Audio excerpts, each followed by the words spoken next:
Negative emotions they are not there to bother us. They are there to be our friend. When you have a negative emotion, I want you to act like a friend is coming over, sit down, have a cup of tea, or even a glass of wine, whatever, and have a conversation with that emotion. That emotion wants to give you a message, just like your friend. So sit down and journal, like you were saying, write it out. What do you want to tell me? What do I need to know? Because there are a lot of different things. Anger, we get triggered when our boundaries are invaded or when we're not respected. So sit down and figure out what it is. And then typically that negative emotion goes away once you get that message from it. Welcome to the Warriors at Work show. This is Jeannie Coomber, your guide and host. This is a show for men and women in the workplace who want to move from the predictable to the potent. This is your weekly dose of inspiration with an edge. I talk with CEOs and shamans, sports marketing executives and therapists. All of us are like-minded thinkers and doers who tell stories, share wisdom, and challenge each other to have the best life possible inside and outside the office. Welcome to your Warrior Conversation.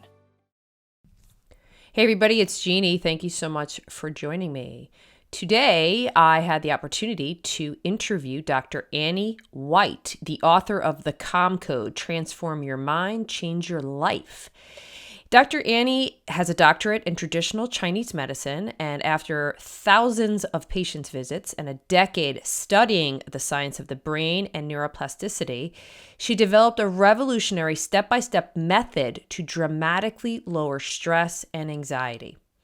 The tools that we talk about are based on the science of the brain. Not only did her patients want stress and anxiety relief, but there also came a point where Annie herself desperately needed these techniques.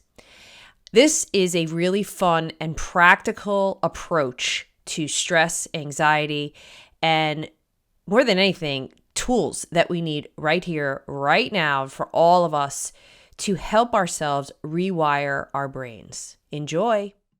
So welcome, Dr. Annie, to Warriors at Work. I am thrilled to have you to talk about one of my favorite subjects that we all struggle with, how to be calm.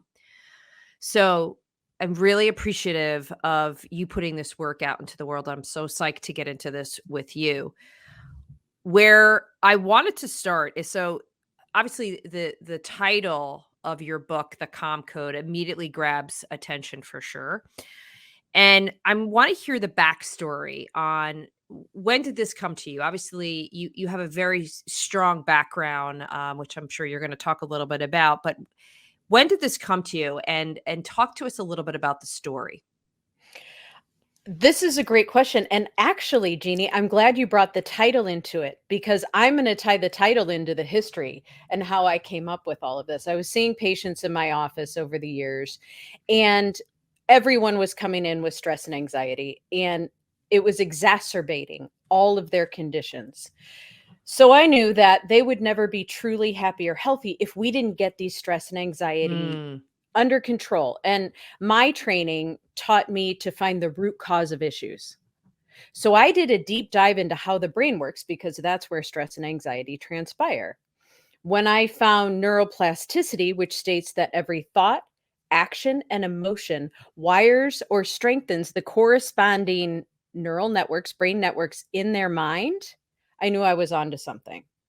So I went about trying to find tools and techniques that had been scientifically proven to wire and strengthen the mind to be calm and happy. And then I combined them into tools that people could use, and I would give them out to people. And what I was wishing for, actually, and this will date me, but I just wanted like a floppy disk, the code, and just like put the calm code into their brains, and poof, they be calm and happy, right? But I didn't have that floppy disk, and we obviously aren't computers. So I got the manual code, and I didn't find that anywhere else. That was a step-by-step manual process to recode the brain. Yeah, and I'm excited to get into this book. Well, first of all, it's a very practical approach filled with terrific stories and so many different little snippets depending upon your learning style, what resonates with you. And there were 6 focus areas, and it's obviously 6 ideas over 6 weeks, right? Stress less, smile more, controlling reactions, responding to stress in a balanced way, increased focus, have more energy and fun, and fall in love with your life. And given the state of the world right now, I think to focus in on the stress references, and I want to unpack some of those pieces because there are so many good ideas and techniques in this book. So let's start with the science. You talk about the idea that the brain can rewire itself. You just shared a little bit about that. You use phrases, which I love the practicality and the simplicity of it. Stressville, calm town. So say more about that. I want to give you a great analogy of how this works in the brain using Stressville and Calm Town. Okay, you want to play along with me for a second? Fire away. Ready. Okay, you just got a new job at American Airlines and you are in charge of routing the flights.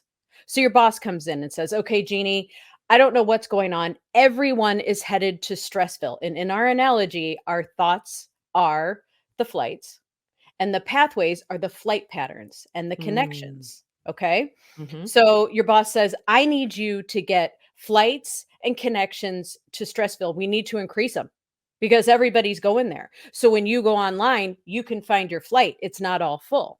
You say, "Okay." And so you go about doing that. And that's what the brain does. Then a week later, your boss comes in and says, "Okay, everybody's going to Calm Town. You know, they want siestas and they want sangria." Yeah. Yeah. So you then need to establish more flights and Mhm. connections to Calm Town.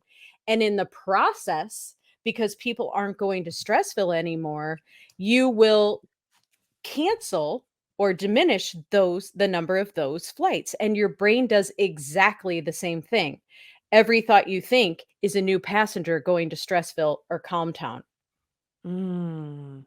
And obviously the fight or flight response is what's behind the stressville. So I'd love for you to talk to us how you define flight or fight response.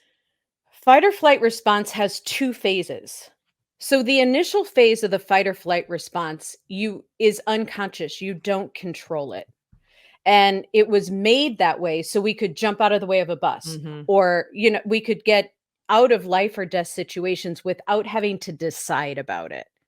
And that just comes in a snap. Then there comes a second phase, and that's based on our thoughts about this situation. So, do we still need that adrenaline? Do we still need that cortisol? Do we still need all of those stress hormones Mm. in order to fight or flee a situation that's life or death? So, you can actually shut down that stress response in that second phase pretty easily, but most of us keep it going. And some people even have it going, on a lower level all the time. And what do you think right now, just given the state, is it one thing? Is it a combination of things? What the heck is going on with the fight or flight response? It's something that comes up so often in business conversations, coaching conversations with friends, with family. It feels like it's at a level now that's almost uncontrollable. Yeah, And it's it's so big. dangerous. Dangerous is a Do better you know word. why? Tell me Like why. right now. Yes.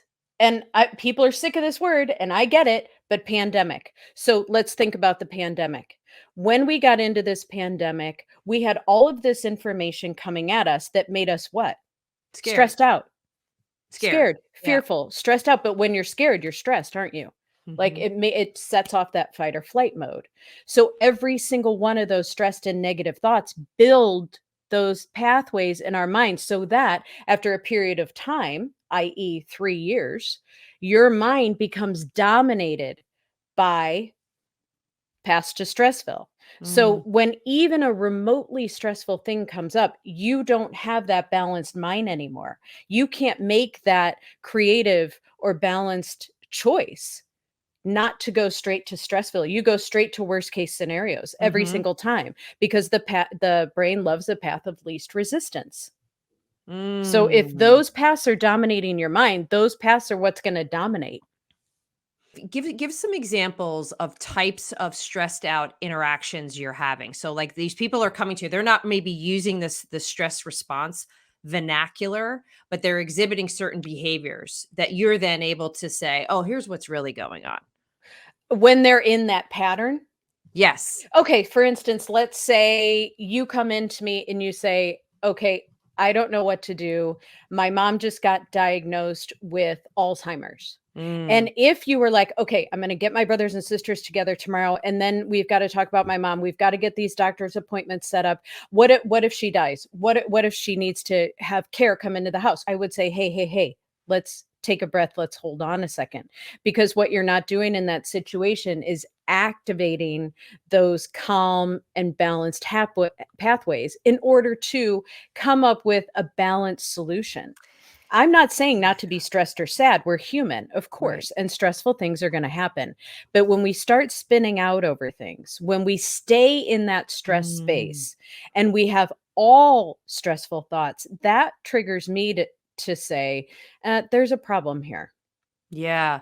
You used a really powerful word just now. So it's activating the calm. So it's acknowledging that I'm in a stressful state. And then how do I activate some calm responses to help the rewiring begin? Enter the happy method. Your 6 tools. Good segue. I'm going to highlight a few here, and then I'm going to ask that you comment. Okay. Happy sparks, appreciably tools. That's a tongue twister. Imagine it, be it technique. So say more about happy sparks.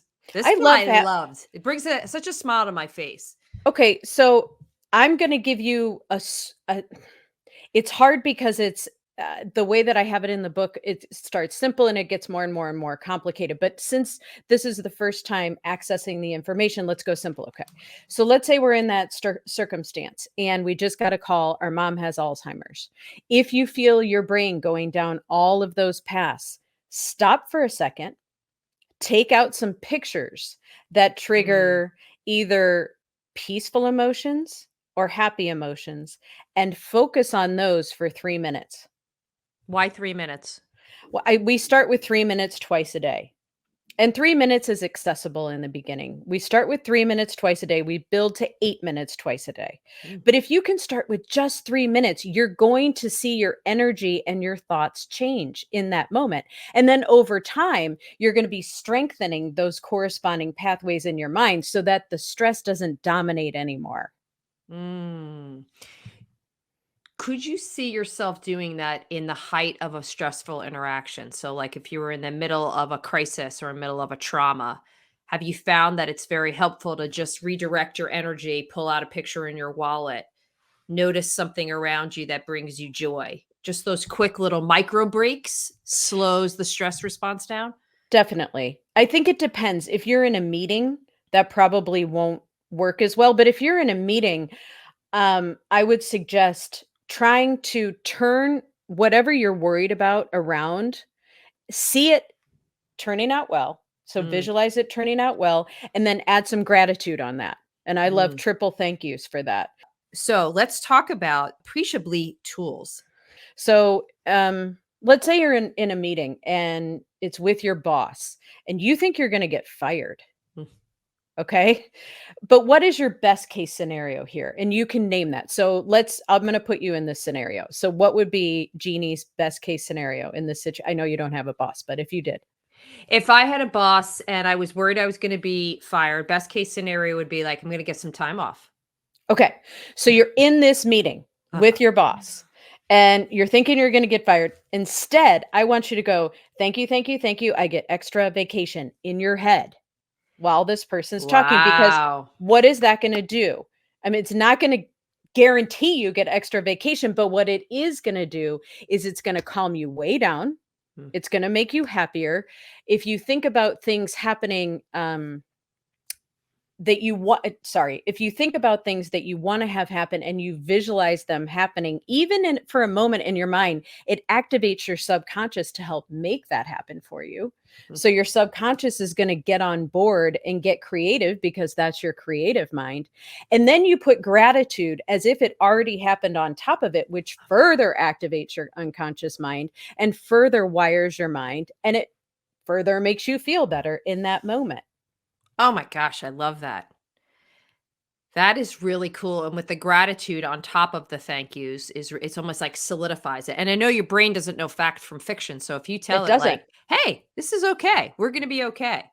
It reminds me, my husband had an experience last year, a pretty significant medical issue, and where his room was in the hospital was in the flight path of the helicopters that were bringing people from very serious Oh, accidents into the heliport. oh, And every day, that's hard. he was going through his thing, and we'd sit and we would just take a moment, and I'd look at him and say, "Perspective.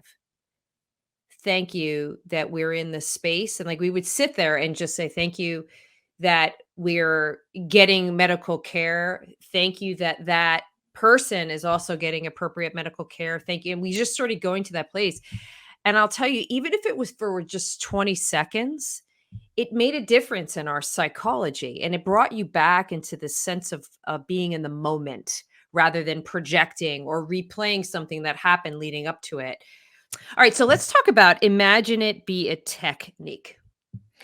There's a lot of information that visualization can actually help you achieve what you want to achieve. And which pathways would that wire? The calm and happy ones. But in the process of visualizing what you want in your life, in certain areas, I have people do it in certain areas. So you pick one. So I'd say, okay, Jeannie, let's write down 10 things that you want to have happen in regard to your business. Mhm. So you would sit and you'd 10 things. Okay. And then you would get grateful about those things happening. You'd visualize them happening, which is very powerful. Oprah does it. So many famous people do it. It's been very proven. The guy who owns 800 Got Junk, Mhm. he built his business to 500 million a year, and he says that it's because of visualization. So you name these things, you add in the thank yous on top of it. Then you come up with affirmations as if it already happened. Mm. So then you say those to yourself during the day. And you can say, I mean, thank you, thank you, thank you that something I want already happened is a sort of affirmation in and of itself. And you Mhm. don't have to add the gratitude on it, but it just makes it stronger. And you, excuse me, you focus on this for a certain period of time during the day. And then when you get good at it, you add in, I love to add in a golden road that you walk down, and you meet this future self who already has accomplished exactly what you want to accomplish. So if it's in business, a relationship, weight loss, health things, money, it can be anything. So this version of you has already accomplished, and they come down, they walk down this path with you, they sit on a bench, and you write down what they tell you in terms of how to get all these things done. Mm. So that's your subconscious mind coming through, getting creative to help you get what you want. Why do so many people push back on this idea of visualization and manifestation, in I your don't opinion? I don't know. Because there's so many people who have proven otherwise, and scientific studies have proven that it actually wires your mind to be calmer and happier too. So I don't really understand that. I do Mm. think that things like The Secret and other manifestation visualization techniques got it a little bit wrong, because what they have you do is they focus on, so in my book, Imagine It Be It comes before the real visualization technique, and that's because we needed two separate techniques Mm-hmm. to accomplish what we need to accomplish. It's good to learn the first way, second way. So when we get more advanced, you start with the emotions that you want to feel once Mm. this thing has come to fruition, because that's what you really want. You don't really want the promotion or the XYZ PDQ.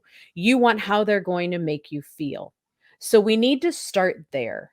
Mm. Vision boards, all of these other things. And maybe that's where people are intuitively pushing back, because they say, well, I don't know what putting pictures on a board or what doing this visualization technique will really get me, which is true. You don't really want those things. You want the emotions attached to them.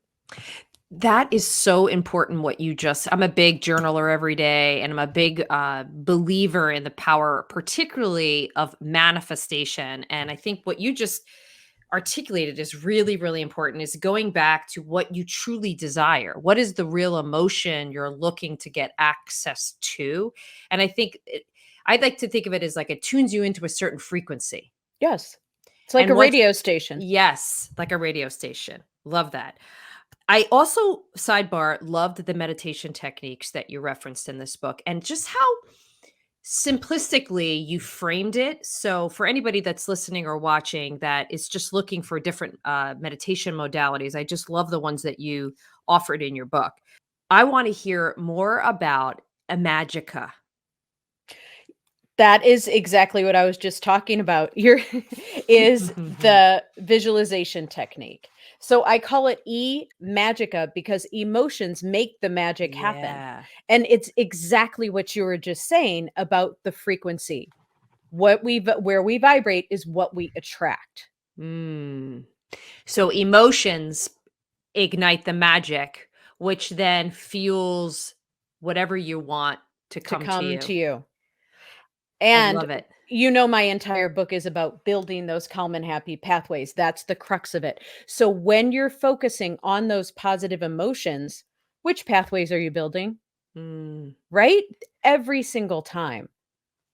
Do you think it's important to first, like, so if you're having a bad day or you're feeling down, is it more important to first acknowledge whatever's going on and then try to clear it and move it into an emotional space? I love this. You're moving chapter by chapter. So at the last chapter, I talk about negative emotions they are not there to bother us. They are there to be our friend.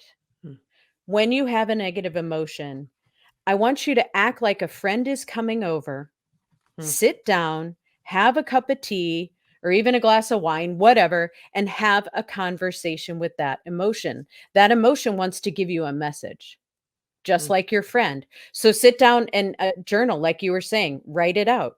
What do you want to tell me? What do I need to know? Because there are a lot of different things. Anger, we get triggered when our boundaries are invaded mm, or when we're not respected. So sit down and figure out what it is. mm. Sometimes we have misreactions to things, and that's okay too, because we're all human and nobody's going to be perfect because perfect people are boring. But but you can sit down and figure it out. And then typically that negative emotion goes away once you get that message from it. The negative emotion goes away once you've given it airtime and the space to present itself. I think that's also a really important perspective, because what typically happens is we create a swirl around whatever the emotion, and then that's where the storytelling starts to show up, the Yes. projection starts to show up, the past revisionist Yeah. historical perspective starts to show up, and it can become a problem Mhm. real problem if we don't give it the time and space. I always like to think of it as child adult. It's when the child is presenting some sort of thing that they want your attention on. It's just to give it the space. But I love the idea of making friends with it, inviting it over and saying, okay, let's have a chat. You have my attention. Let's talk about it. And then applying one of these many, many techniques to get yourself back into a different mindset, and then inviting in some of these, again, really practical, powerful, simplistic techniques to really shift you. One of Yeah, the questions, I love that you said simple, yes. because that was my goal with all of this, to make it as simple as possible and accessible so that if my 8th grade self wanted to pick up this book and get these tips, which I so wish had happened because my Mm, life would have been so much better, that she could have. mm. Talk to me about Jack Canfield writing the foreword. He loved the book. I was so excited that he loved the book, and I never thought that he would write the foreword because he doesn't do that anymore. But he he said, I just think this book is incredible. I want to help you get it into the hands of as many people as possible." And yeah, I mean, Wow. yeah. How has writing this book impacted your life? What are you noticing that's different as a result? That's a great question. I think it's that I know that I can communicate to people in a way that can help basically change their lives. And that's what I wanted to do because I knew that these tools changed my life and they helped me so much because I actually got to a place where I was stressed out and anxious and irritable, and there was a moment that my husband actually walked out of our marriage and said, "I can't do this anymore. You're not yourself anymore. I don't know what to do." And Mm, as I was sobbing on the living room floor, I thought, "Ugh, how can I fix this?" And it's embarrassing to admit that I hadn't been using the tools, that I've been giving to my patients for so long. But sometimes when you're in the forest, you can't see the forest through the trees. oh, yeah. And I Yes. didn't. Yeah, yeah, and I didn't. I was stuck, and there were some really stressful things that had happened, and I wired my mind just to be an irritable, anxious, negative mess, which wasn't Mm, like me. And he just didn't know what to do anymore. So that's what writing the book taught me, is that I can help other people. mm. And I think if you hadn't had personal experience, it wouldn't have come across as powerfully as it did. And I think that's why you were speaking like your truth through each aspect of this book. Well, and the crazy part, Jeannie, is if I hadn't had personal experience, I wouldn't have written it Mm, because I never set out to write a book. I was just trying to help my patients. mm, But then when I became the patient, I saw how well it worked. And yeah. then it became my mission to help people not feel the way that I know that I felt. And my husband, it did save my marriage. And so I was really, really grateful for that. Love it. All right. So here's my last question. I want you to look out into the world over the next 18 to 24 months and tell me what you see.